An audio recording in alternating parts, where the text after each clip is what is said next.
کہ ایسا نہیں کہ میں سعودی عرب سے آنے کے بعد جو ہے شاعری کی شروعات کی.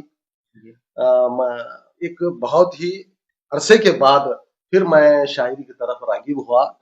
تو میں خود اسے ڈیسیجن لے لیا کہ ایک شاعری کا پوئٹک نیم ہو. تو تخلص میں نے انتخاب کیا. تو مجھے مناسب لگا کہ میرا جو خاندانی نام ہے مومن اسے ہی تخلص رکھ دیا جائے. اور بیجاپوری اس کے ساتھ جوڑ دیا میں نے, کیونکہ شہر بیجاپور سے ایک چاہت ہے, ایک لگاؤ ہے, ایک نسبت ہے. اس وجہ سے میں نے بیجاپوری اس نسبت کو جوڑ دیا. تو مومن بیجاپوری کے نام سے یہ خاکسار جانا جانے لگا. تو اکثر آپ جو ہے اپنے نغمے, گیت یا غزل جو ہے بہترین ترنم میں گنگناتے ہیں. تو یہ جو ترنم کا اصل جو مفہوم ہے اردو میں, کیا آپ بتا سکتے ہیں کہ ترنم کا جو اصل مفہوم ہے وہ کس طرح سے اردو میں آیا یا اس کا مفہوم کیا ہے؟ دیکھیے, کھلی بات ہے کہ جو غزل ہے یا کوئی نظم لکھتے ہیں ہم, مخصوص طور پر غزل کو جو شرائط اور قواعد بہر و وزن میں جو پیش کیا جاتا ہے, میں سمجھتا ہوں, میں نے جہاں تک جو ہے مطالعہ کیا ہے کہ اگر ہمارا کلام بہر اور وزن میں ہو تو پوری اچھی طرح سے جو ہے مکمل طور پر ہم ترنم میں پیش کر سکتے ہیں. اور ترنم میں پیش کرتے ہوئے کوئی کلام اگر ہم لکھتے ہیں تو اسے وزن اور بحر میں ڈھالنے کے لیے بہت آسانی ہو جاتی ہے. تو میں نے یہ سوچا کہ ہو سکتا ہے اس زمانے میں جو بحر کا جو بحر کی روایت چلی یا تو بحر کے قواعد بنے, تو ترنم میں پیش کرنے کے لیے اس وقت جو شعراء ہیں تو وزن کا ایجاد کیا انہوں نے, پھر بحر کا ایجاد کیا. تو اس وقت پرانے جتنے بھی جو ہے قدیم آپ کلام سنیں گے تو مکمل طور پر آج بھی جو بھی کلام ہوتے ہیں جو بحر اور وزن میں ہوتے ہیں مکمل طور پر ترنم میں بیٹھ جاتے ہیں. ترنم سے ہم پیش کر سکتے ہیں. ذرا بھی ایک حرف بھی اگر وزن میں نہ ہو تو آپ غزل ترنم میں پیش نہیں کر سکتے. پتہ چل جاتا ہے, خود کو پتہ چل جاتا ہے, لوگوں کو بھی پتہ چل جاتا ہے. یہ ترنم کی اہمیت ہے. تو الفاظوں کے ذخیرے کے ساتھ ساتھ اور گرامیٹیکل قواعد کے ساتھ ساتھ الفاظوں میں وزن ہونا بھی بہت ضروری ہے اگر ترنم میں اسے ڈالا جائے. شاعری کے دیکھیے محترم, میں تو خاکسار ہوں, استادوں سے میں نے بہت سی چیزیں سیکھی ہیں. تو یہ جو شاعری کے لیے بہت سی چیزیں ضروری ہیں, اس میں پہلی شرط یہ ہے کہ آپ کا کوئی بھی کلام کیوں نہ ہو وہ بحر میں ہو, وزن میں ہو. جو بھی اس کے مخصوص طور پر اس پر بھی توجہ دینا چاہیے شاعر کو, شعریت پر توجہ دینا چاہیے. تو سب سے پہلے فن پر توجہ دینا چاہیے اور اس کے وزن اور بحر پر جو ہے توجہ دینا چاہیے, جو اس کے افعال ہیں اس پر توجہ دینا چاہیے. اس کے بعد جو آتا ہے شعریت کا معاملہ, موضوعات کو منتخب کرنے کا معاملہ. واقعی آپ کے سامنے یہ میں پیش کرنا چاہتا ہوں کہ شاعری غیر ضروری چیز نہیں ہے جس طرح سے کچھ لوگ سمجھتے ہیں, مگر انہیں یہ نہیں پتا کہ انہوں نے شاعری کی تاریخ نہیں پڑھی, ادب کی تاریخ نہیں پڑھی. بڑے بڑے انقلابات شاعری کے ذریعے آئے ہیں اور شاعری کے ذریعے اصلاحی کام بھی ہو رہا ہے, تعمیری کام بھی ہو رہا ہے, اور اپنے احساسات و جذبات کو بھی یہ شاعر جو ہے کھلے طور پر پیش کر رہا ہے. تو بہرحال جو پورے ملک کے اندر قدیم زمانے سے جو شاعری کا ایک مقام رہا ہے, جیسا کہ آپ نے کہا, اس سے تعلق سماج کا بھی تعلق ہے, تہذیب کا بھی تعلق ہے, اور جو ہے کلچر جو آج کل جو پنپ رہا ہے, اس آج کا جو کلچر ہے وہ جس طرح کی نغمے, غزلیں اور جس طرح کی آپ جو اشعار پڑھتے ہیں, جو وزندار اشعار پڑھتے ہیں, کبھی کبھی اردو داں بھی, اب جیسے کہ میں ہی خود اردو میڈیم سے جو ہے تقریباً PUC سیکنڈ ایئر تک میرا سبجیکٹ رہا, لیکن الحمدللہ میں آپ کے کلام دیکھتے رہتا ہوں تو کبھی کبھی مجھے بھی جو ہے آپ کے ان الفاظ کے وزن کو دیکھتے ہوئے جو ہے لغات کا سہارا لینا پڑتا ہے.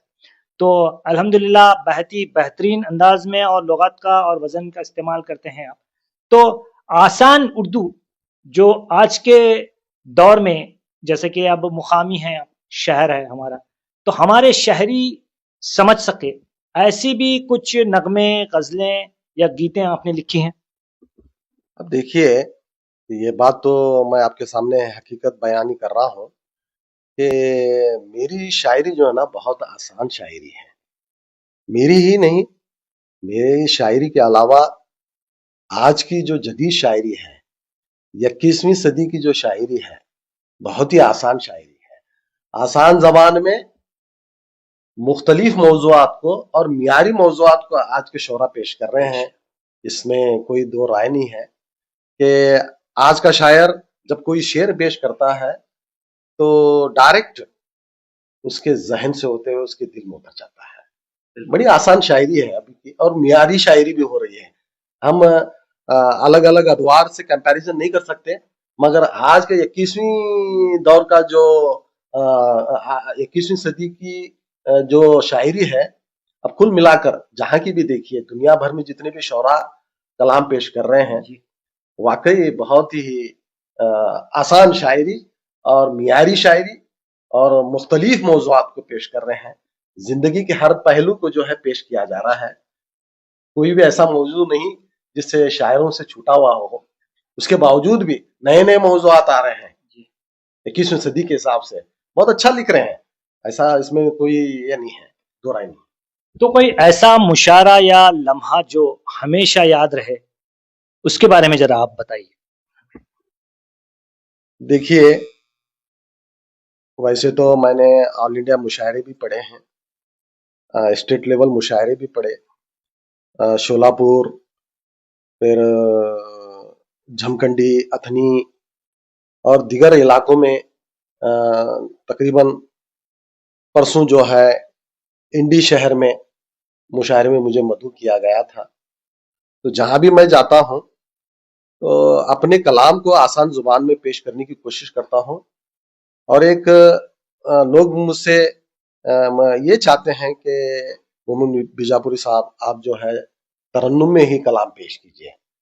تو ایک میرا پہلا جو کلام تھا جو میرا نگر میں آپ کے سامنے بتایا تھا، جو بیجاپور کی شان میں جو پیش کیا تھا.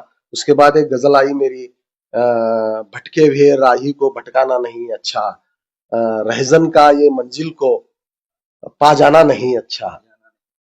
تو جہاں جہاں بھی میں نے اپنی غزلیں پڑھی ہیں ترنم میں ہی پڑھی ہیں. تو اس لحاظ سے لوگ مجھے چاہتے ہیں کہ بھائی مترنم شاعر کی حیثیت سے مجھے جانتے ہیں لوگ اس خاکسار کو. تو آپ کے شاعری میں محبت، درد اور روحانیت کا امتیاز نظر آتا ہے. اس کے پیچھے کیا فلسفہ ہے، ذرا اس کے بارے میں ہمیں بتائیے. دیکھیے آپ نے بڑا اچھا سوال پوچھا. میرے احساسات اور جذبات کو پیش کرنے کا ایک اچھا موقع آپ نے دیا. دیکھیے ہر ایک انسان کی اپنی زندگی کے نشیب و فراز ہوتے ہیں. میں بھی اس دور سے گزرا ہوں، ایک بچپن سے لے کر اب تک. ایسا نہیں کہ میری زندگی بھی اتنا آسانی سے گزری ہوئی نہیں ہے. بہت سے پڑاؤ میری زندگی سے بھی گزرے ہیں. میں بھی کبھی کبھی پریشان بھی ہوا ہوں، غمگین ہوا ہوں، تو کبھی خوش ہوا ہوں. مگر یہ بات طے ہے، ایک بات آپ کے سامنے میں بتانا چاہتا ہوں کہ شاعر وہی ہے جو اپنی شاعری کو اپنی زندگی میں امپلیمنٹ کرے، جی اسے داخل کر لے. بہت خوب کہا آپ نے. داخل کر لے اور ہمارے عملی کاموں کو ہم راہ راست پر لاتے ہوئے ہم شاعری کر سکتے ہیں. شاعر کی ایک ذمہ داری یہ ہے کہ جس طرح سے وہ شاعری پیش کرتا ہے اس کے کلاموں میں وہ تمام احساسات و جذبات ہوں. اور جس طرح سے شاعری پیش کرتا ہے اگر وہ کچھ چیزیں نہ ہوں تو پھر سدھار لانے کی بھی کوشش کریں یہ شاعری کی, کیونکہ وہ لوگوں کو جو ہے ایک راہ دکھاتا ہے, رہنمائی کرتا ہے اپنی شاعری کے ذریعے. تو وہ ضروری ہے کہ ہماری زندگی میں وہ چیزیں آ جائیں. تو کیا آپ کو لگتا ہے کہ آج کے نوجوان شاعری میں سنجیدگی کم ہو رہی ہے؟ کیا آج کے نوجوانوں میں جو ہے شاعری کو لے کر جو ایک سنجیدہ پن ہوتا ہے, کیا وہ سنجیدہ پن کم ہو رہا ہے؟ آپ کو کبھی ایسا محسوس ہوا ہے نوجوانوں کو دیکھ کر مشاعروں میں؟ نوجوان شعراء, نوجوان شعراء کی بات کر رہے ہیں. دیکھیے میں تو مانتا ہوں 21ویں صدی کا جو دور ہے, اس سے پہلے کا جو بھی دور رہا ہو, 21ویں صدی کا جو دور ہے وہ شاعری کے لیے بڑا ہی سنہرا دور ہے, بڑا ہی سنہرا دور ہے. نوجوان شعراء ہو یا استاد شعراء ہو, بڑے اچھے کلام پیش کر رہے ہیں. اکثر میں, کیونکہ یہ سوشل میڈیا کا دور ہے, آف لائن مشاعرے ہوتے ہیں, تو اب زیادہ تر آن لائن مشاعرے بھی ہوتے ہیں, یا تو کئی شعراء تو ایسے ہیں سوشل میڈیا پہ اپنے کلام جو ہے نشر کرتے ہیں. تو ظاہری بات ہے عوام کے تک ہماری اردو شاعری براہ راست پہنچ رہی ہے. کیا صاحب, براہ راست پہنچ رہی ہے, اور لوگ گھر میں بیٹھ کر مشاعروں کا مزہ بھی لے رہے ہیں, محفلوں میں بھی شریک ہو رہے ہیں. اس سے زیادہ شاعری کا ہمارا اثر انداز ہونے کی سب سے بڑی وجہ یہ ہے کہ ہماری اردو شاعری سوشل میڈیا سے مکمل طور پر جڑی ہوئی ہے. یہ ہمارے لیے بڑی مثبت والی چیز ہے, مثبت چیز ہے ہمارے لیے, بڑے فائدے والی چیز ہے, اہمیت والی چیز ہے. یعنی سوشل میڈیا کے اس دور میں شاعروں کو جیسا ہے عروج ملا, یعنی آپ متفق ہیں سوشل میڈیا کے ذریعے اپنے پیغام کو, اپنی شاعری کو لوگوں تک پہنچانے کے لیے ایک بہترین پلیٹ فارم مانتے ہیں؟ جی جی جی جی, میں متفق ہوں اس بات پر آپ کے, کیونکہ شاعر کو یہ بھی اس طرح سے بھی ہونا چاہیے کیونکہ زمانے کے ساتھ کندھے سے کندھا ملا کر چلنا چاہیے. تو ظاہری بات ہے سوشل میڈیا کا دور ہے, ٹیکنالوجی کا دور ہے, تو میں شعراؤں سے یہ گزارش کرتا ہوں جو ٹیکنالوجی سے نہیں جڑے ہیں, ٹیکنالوجی سے نہیں جڑے ہیں, ان سے میں گزارش کرتا ہوں کہ وہ ٹیکنالوجی سے جڑ جائیں اور اردو کے فروغ کے لیے کام کریں.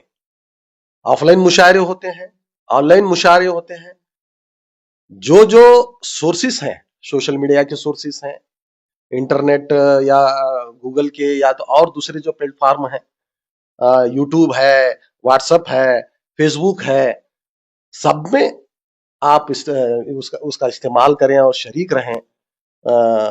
اردو کے فروغ کے لیے ان پلیٹ فارم کا جو ہے استعمال کریں, یہ بہت اچھا ذریعہ ہے.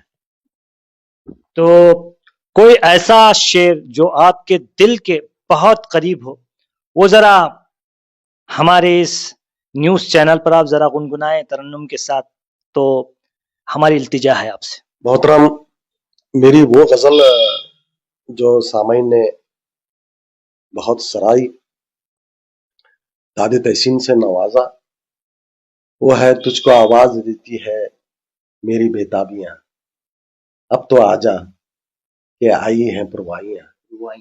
میرے کلاموں کو سامعین نے, ناظرین نے اس خاکسار کو سراہا ہے, مگر ایک جو میری غزل ہے وہ میرے بہت ہی دل کے قریب ہے. میں نے بڑے ہی اپنے احساسات و جذبات کو مخلصانہ طور پر اس کو پرویا ہے. اسے ایک شعر کو میں, اس غزل کے ایک شعر کو ترنم کے ساتھ آپ کے سامنے پیش کروں گا. تجھ کو آواز دیتی ہے بےتابیاں,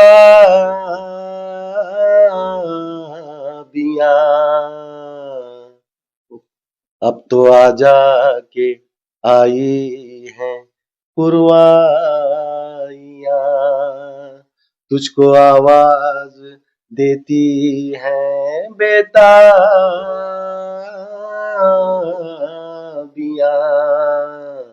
اب تو آجا کے آئی ہیں پروائیاں. اس غزل کا ایک شعر آپ کے سامنے پیش کیا. مکمل غزل آپ ناظرین سے میں گزارش کرتا ہوں کہ اس مکمل غزل کو اگر آپ کو سماعت فرمانا ہے تو میرا یوٹیوب چینل ہے مومن بیجاپوری کے نام سے، وہاں پر آپ میرے ان غزلوں کو، میرے بہت زیادہ سے زیادہ غزلیں میرے یوٹیوب چینل پر آپ کو دستیاب ہوں گی، آپ سن سکتے ہیں. تو اگر کوئی پوری ان کے جو ہے گیت، غزلیں، نغمے سماعت فرمانا چاہتا ہے تو مومن بیجاپوری جو ان کا ایک خود کا یوٹیوب چینل ہے اس پر جا کر سماعت فرما سکتے ہیں سامعین. تو نوجوان شہرا کے لیے آپ کیا پیغام دینا چاہتے ہیں سر؟ بڑی ذمہ داری آپ نے سونپی ہے. میرا پیغام یہ ہے نوجوان شعراء کو اور سننے والوں سے بھی میری یہ گزارش ہے کہ شاعری کی طرف جو ہے رغبت پیدا کریں، شاعری کی طرف آئیں. شاعری کوئی غیر ضروری چیز نہیں ہے، شاعری سے بڑے بڑے انقلابات آئے ہیں. زندگی کا فلسفہ جو ہے شاعری میں چھپا ہوا ہے. شاعری کے ذریعے ہم معاشرے کی اور سماج کی رہنمائی کر سکتے ہیں، بڑا بدلاؤ لا سکتے ہیں معاشرے میں. شرط یہ ہے کہ شاعری اس طریقے کی ہو. اور ایک سوال یہ بھی کیا جاتا ہے مجھ سے اکثر کہ کیا مومن بیجاپوری صاحب کہ شاعری میں رومانیت کو پیش کرنا اس کے حدود کیا ہیں اور اس کی اہمیت کیا ہے؟ تو میں یہ بتانا چاہتا ہوں کہ اللہ تعالیٰ نے انسان کے وجود میں ایک ایسا احساس ڈالا ہے، اس میں اپنے وجود میں رکھا ہے، وہ ہے محبت اور شفقت. اور محبت اور شفقت ایک ایسا پہلو ہے، وہ کسی نہ کسی ذرائع سے عوام کے سامنے آتے رہتا ہے، اور انسان جو ہے کسی نہ کسی ذرائع کو اپنا کر اپنے احساسات و جذبات کو پرو کر رکھ دیتا ہے. تو رومانیت کے تعلق سے سوال پوچھا گیا مجھے، تو میں نے آپ کے چینل کے تھرو یہ کہنا چاہتا ہوں کہ اللہ تعالیٰ نے ایک رومانیت کا بڑا خوبصورت پہلو انسان کے وجود میں رکھا ہے کہ ہم ہر شے سے اگر ہمارا ذہن مثبت ہو، پازیٹیو ہو، تو جو بھی چیز ہم دیکھتے ہیں، قدرتی مناظر ہو، یہاں تک کہا جاتا ہے کئی ایسے چیزیں جو خوبصورت چیزیں دیکھتے ہی ہمارا دل بہل جاتا ہے.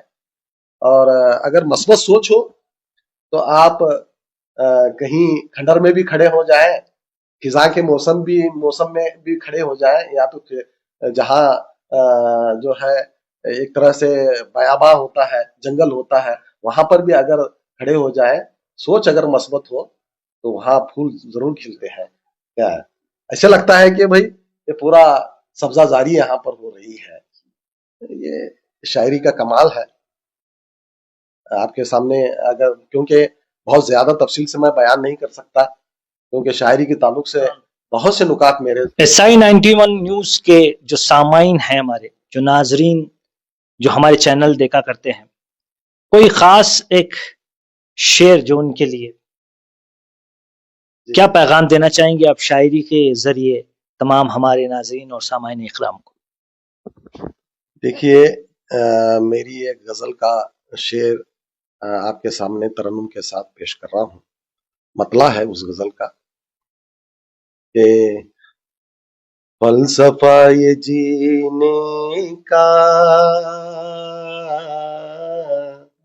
فلسفہ یہ جینے کا، گر تجھے پتا ہوتا، فلسفہ یہ جینے کا، گر تجھے پتا ہوتا، جیسے جی رہا ہوں میں، جیسے جی رہا ہوں میں، ویسے تو جیا ہوتا. میں نوجوانوں سے کہنا چاہتا ہوں کہ زندگی بہت انمول چیز ہے. جو بھی نشیب و فراز زندگی میں آتے ہیں اسے فیس کرتے ہوئے، اسے جھیلتے ہوئے، اس کا مقابلہ کرتے ہوئے، زندگی ایک معشوق کی طرح ہے، ہم اس کے عاشق ہیں، اور معشوق سے محبت نہ ہو، زندگی سے محبت نہ ہو، ایسا ہو ہی نہیں سکتا۔ حالانکہ یہ کہا جاتا ہے کہ زندگی بے وفا ہے، گیتوں میں بھی اس بات کا ذکر ہوتا ہے، اس کے باوجود بھی اس بے وفا سے محبت کرنا ضروری ہے۔ یہ ایک زندگی کا فلسفہ ہے۔ شاعری میں ایسے بہت سے زندگی کے تعلق سے فلسفے بتائے گئے ہیں شاعری کے ذریعے۔ تو یہ تھے ہمارے ساتھ مومن بیجاپوری۔ بہت بہت شکریہ مومن بیجاپوری صاحب، آپ کی گفتگو ہمارے اور ہمارے سامعین کے دل میں اتر گئی۔ آپ نے بہت ہی قیمتی وقت دے کر ہمیں ایک تحفہ دیا SI91 نیوز کو، کہ ہمارے اسٹوڈیو میں آ کر آپ نے زحمت کیا، اور ہمارے لیے باعث فخر ہے کہ ہم آپ کا یہاں ایک انٹرویو خاص مخصوص ایک پروگرام لے رہے ہیں۔ SI91 نیوز کی طرف سے ہم آپ کا شکریہ ادا کرتے ہیں، اور اللہ سے دعا کرتے ہیں کہ آپ کے کلام میں اسی طرح کا وزن، آپ کی ترنم میں اور برکت دے، اور اردو جو لینگویج ہے اس ملک کی اسی طرح پھیلتی پھولتی رہے۔ تو ہمارا چینل SI91 نیوز دیکھتے رہیے، اسی طرح کے پروگرام ہم آپ کے سامنے لاتے رہیں گے، کبھی شاعروں کو، کبھی دانشمندوں کو، کبھی سائنٹسٹ کو۔ جس لمحہ فکر زندگی میں ہم نے گزار رکھے ہیں اسی کو یاد کرنا بہتر ہے۔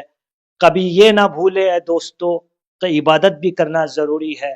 ہمارے ہر دل عزیز بیجاپور مومن صاحب نے بہت بہترین بات کی کہ زندگی تو بے وفا ہے، لیکن ہمیں زندگی سے بے وفائی نہیں کرنی ہے، وفا کرنا بہت ضروری ہے۔ اور ساتھ میں ساتھ ہم یہ بھی پیغام دیتے ہیں پورے ملک میں کہ جس طرح سے فضا چلی ہوئی ہے، امن و امان کی اور محبت کی فضا کو بنائے رکھے۔ خدا حافظ، جے ہند۔